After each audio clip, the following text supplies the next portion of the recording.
আমি আল্লাহ তাবারক ওয়া তাআলার শুকরিয়া আদায় করছি। 5ই আগস্টের পর এটি এই মাঠে দ্বিতীয়বার আমার আসা।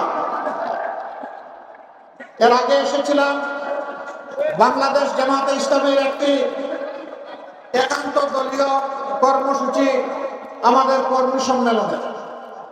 এবারকার আশাটা একেবারেই পুরোপুরি জাতির প্রয়োজনে। আমাদের যুবক যুবতী, তরুণ তরুণীদের নেতৃত্বে এদেশের কৃষক, শ্রমিক, মোটে, মাঝি, কামার, কুমার, তাঁতি, ব্যবসায়ী, বিভিন্ন পেশাজীবী মানুষ, নারী পুরুষ সকলেই 2024 সালের গর্বিত জুলাই যুদ্ধের অংশীদার। আমি তাদের সকলের প্রতি অন্তরের অন্তঃস্থল থেকে গভীর কৃতজ্ঞতা জ্ঞাপন করছি। সেই সাথে উত্তরবঙ্গের প্রতি বিশেষভাবে আমি ধন্যবাদ এবং কৃতজ্ঞতা জ্ঞাপন করছি যে আপনাদেরই বুকের এক সন্তান, রংপুরের পীরগঞ্জের মেধাবী ছাত্র, বেগম রোকেয়া বিশ্ববিদ্যালয়ের ছাত্র ছিল আবু সাইদ, বুক পেতে বলেছিল, হয় আমাকে আমার অধিকার দে, না হয় আমাকে একটা গুলি দে। সেটা না মেলে বলেছিল, বুকের ভিতরে তুমুল ঝড়, বুক পেতেছি, গুলি কর। মহান রবের শুকরিয়া, গুলি পিঠে নেয় নাই, পরপর 3-3টা গুলি মুখে নিয়েছে। এটি বীরদের পরিচয়। এখান থেকেই জুলাই আন্দোলন জ্বলে উঠেছিল। আপনারা বড়ই সৌভাগ্যবান, এই সন্তান আপনাদের বুকের সন্তান। আমরা আপনাদেরকে কথা দিচ্ছি, আধিপত্যবাদের বিরুদ্ধে আপসহীন যুদ্ধ হিসাবে আবরার ফায়েদ প্রথমে শাহাদত বরণ করেছিল। তার রাস্তা ধরে আবু সাইদ মুগ্ধ, তাদের রাস্তা ধরে শেষ পর্যন্ত তাদের সহযোদ্ধা শরীফ ওসমান হাদি, একে একে তারা 1400 জন শহীদ হয়ে গিয়েছে। এই 1400 বীরের লাশ এখন এই জাতির ঘাড়ে। এই 1400 জন বীরের রক্ত আমাদের নদীগুলোকে এখন লাল করে রেখেছে। আমরা কথা দিচ্ছি, আমরা এই বীরদের সাথে ইনশাআল্লাহ বেঈমানি করব না, আমরা বিশ্বাসঘাতকতা করব না ইনশাআল্লাহ। আমরা তাদের সম্মান, তাদের আকাঙ্ক্ষা বাস্তবায়নে ইনশাআল্লাহ আমরা লড়ে যাব। আমরা জানি আমাদের জন্য নদীর অনুকূল স্রোত নাই, আমরা নদীর পাল্টা স্রোতে সাঁতার কাটছি।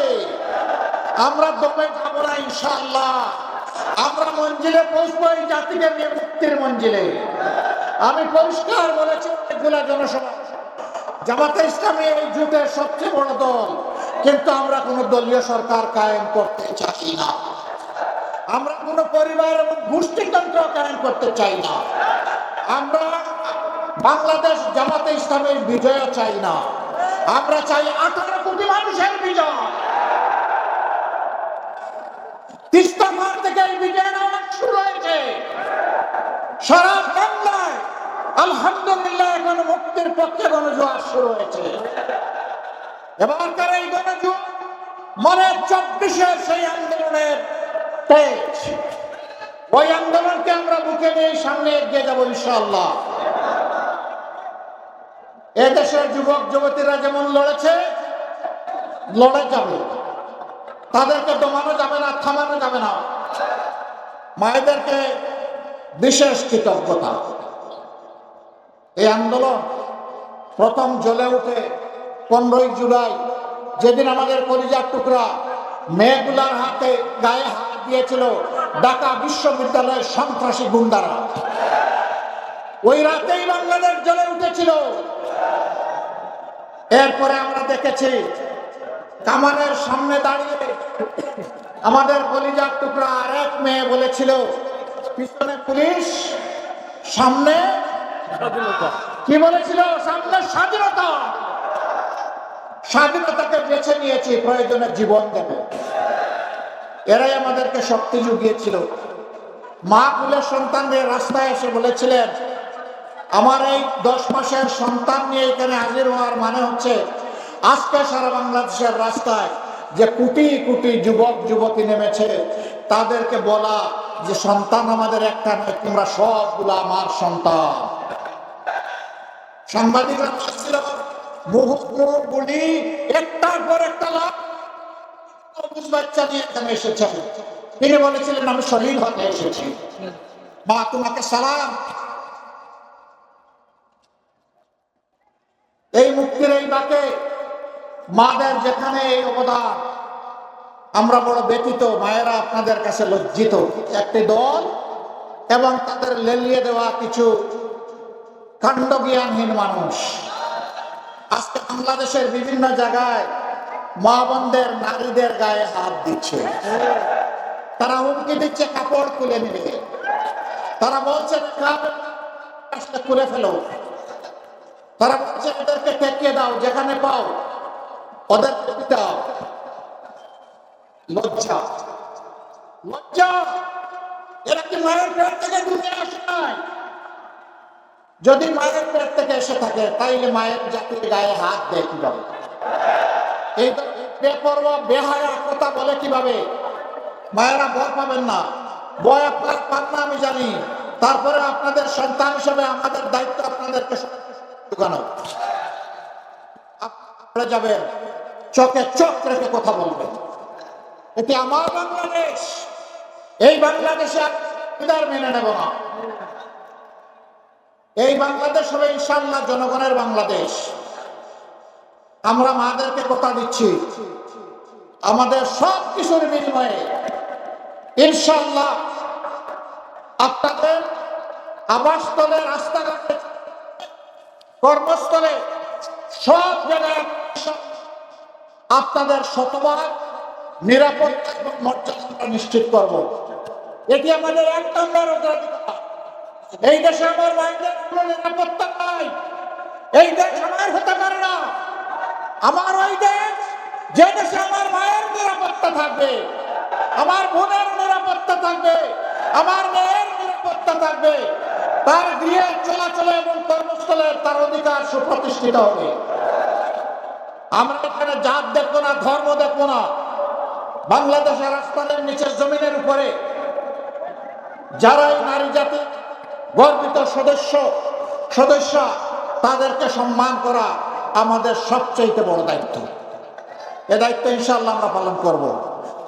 আমি ওই সমস্ত দুষ্ট লোকদের দুষ্টামির প্রতিবাদ করি, আমার পিছনে এখন লেগে গেছে।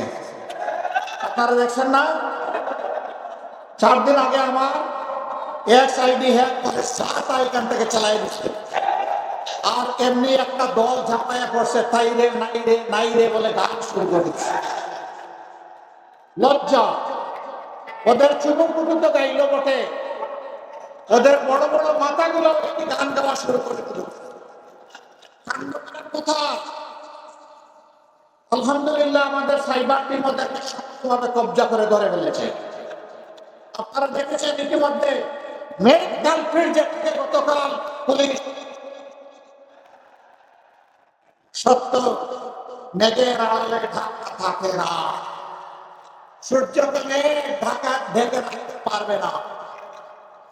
আপনারা সেই ম্যারাথন দৌড়ে সবাই সামিল হবে ইনশাআল্লাহ। যুবকরা, আমি আগেও বলেছি এখনো বলছি, যুবকদের হাতে অপমানজনক বাতা তুলে দিব না। সবগুলো শিক্ষা প্রশিক্ষণ দিয়ে দেশ গড়ার কারিগরের হাতে ইনশাআল্লাহ পরিণত করব। সেদিন কাজগুলো সবার ন্যায্য পাওনাগুলো হাতে দিয়ে বলবো, এগিয়ে যাও, এ দেশ তোমাদের। উড়োজাহাজের ককপিটে বসো, আমরা বসবো প্যাসেঞ্জার সিটে ইনশাআল্লাহ। সেই যুবক, সেই সাহস, সেই উদ্যোগ, সেই শক্তি আমি আজকে কুড়িগ্রামের এই মাঠে দেখতে পাচ্ছি। যুবকরা তৈরি হয়ে যাও, এই বাংলাদেশ তোমাদের হাতে তুলে দিচ্ছি ইনশাআল্লাহ।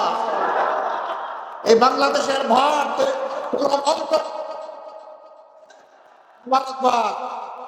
এগিয়ে যাব, কেউ থামাতে পারবে না ইনশাআল্লাহ।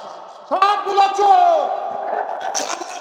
নদী শাসনে, নদী গুলো বাজার সব তাদের পেটে হজম করে নিয়েছে।